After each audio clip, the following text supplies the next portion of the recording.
Hello, my name is Paul Boag, and very quickly, I want to talk to you about the enormous pressure that you probably find yourself under to meet targets that have been set by senior management. Targets around customer acquisition, sales, lead generation. Targets that you find yourself increasingly struggling to meet month on month, quarter on quarter, year on year.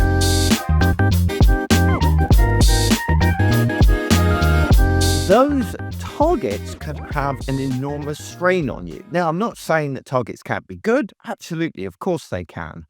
But the more pressure you're under, the more likely you are to start resorting to something called dark patterns, that you subconsciously will lean towards techniques that are increasingly manipulative in order to persuade people to take action.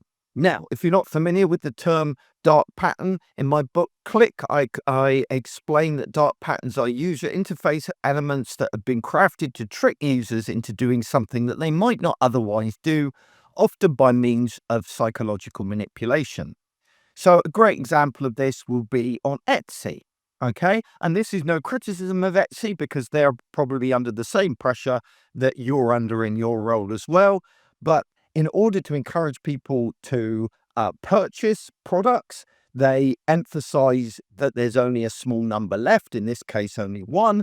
And they also make a point of saying that 3 people have added it to their cart and 63 people have favorited it.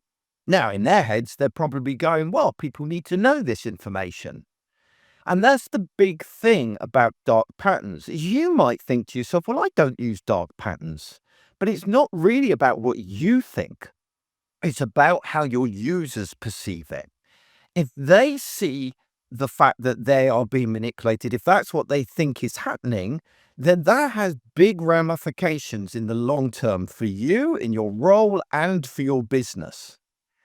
And to give you a sense of how big this problem has become, or at least is being perceived as being within the industry, their governments are now getting involved in this. So the UK government did a big review and concluded that a lot of websites manipulate people.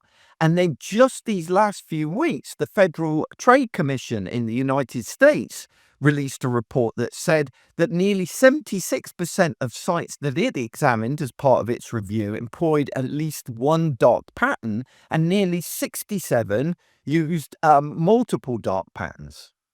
So dark patterns are an enormous issue in the industry, but they're also an enormous issue for you in your role. You see, employing dark patterns, whether you realize you're doing it or not, has an enormous impact. For a start, consumers are very aware when they're being manipulated. Now, you might think, well, surely they can be if that manipulation works, which dark patterns do. But that's not the case because they're working on a subconscious level. So users are being manipulated despite the fact that they are consciously aware that they're being manipulated as well. They think they're just ignoring the dark patterns, but they're still being influenced by them.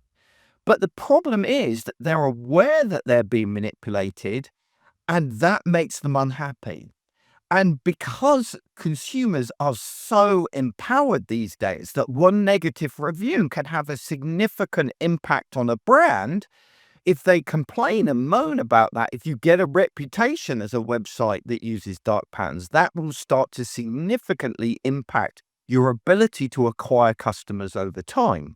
And then, of course, there's the hidden cost of customers that have got buyer's remorse, that purchase something and then regret it because they were manipulated into doing it. There are customer support costs. There are return costs. There are all kinds of issues associated with unhappy customers. But the good news here is that you don't actually need to use these kind of manipulative techniques in order to deliver results.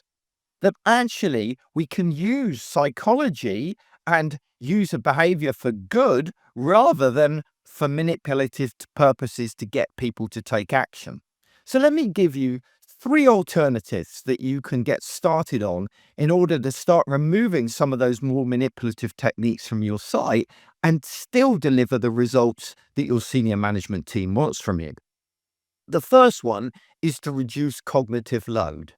Now, cognitive load is how stressed and how overwhelmed we feel when we're trying to interact with the website. I'm sure you've experienced frustrations when you're using a website before. And those kinds of frustrations manifest themselves in things like feeling like the website is really hard work and frustrating, that it feels unfamiliar and confusing.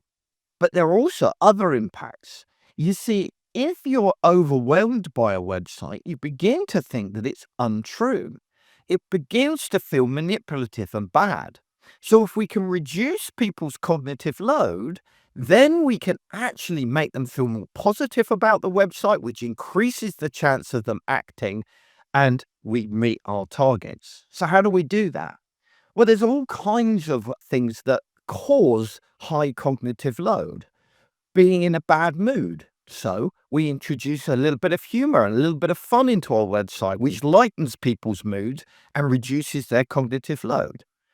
A cognitive load is also created by inconsistencies in the user interface or confusing ways that it's displayed. So we make sure that we do usability testing, that we create a clean, simple interface that's straightforward to use. And that reduces cognitive load, which puts people in a better mood, which puts them in a situation where they're more likely to act. And also, when users are poorly primed, when the website doesn't behave as they expect, or the product isn't what they expected, then cognitive load goes up. So we prime them well. We take time to explain exactly what the offering is, how it's going to work, what's going to happen in the purchasing process, and it reduces cognitive load, gives people confidence to buy. So that's just one thing that we can do. Another example is to address user objections.